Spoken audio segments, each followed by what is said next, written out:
آب آمد. ببینید این پایپ ببری سنگ گرفته، این پایپ هم اومد سنگ.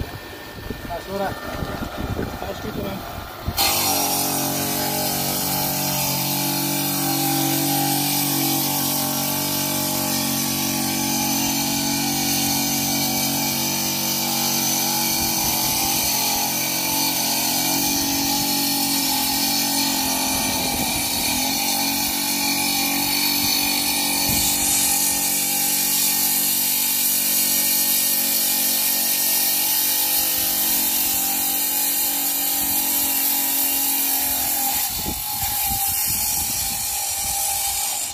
سنگ خیسه، مقاومتش نسبت به سنگ خشک خیلی کمه. باید خیلی با احتیاط این سنگ رو برداریم که نشکنه. اینجوری برمیداریم، از این طرف سنگ میگیریم برمیداریم.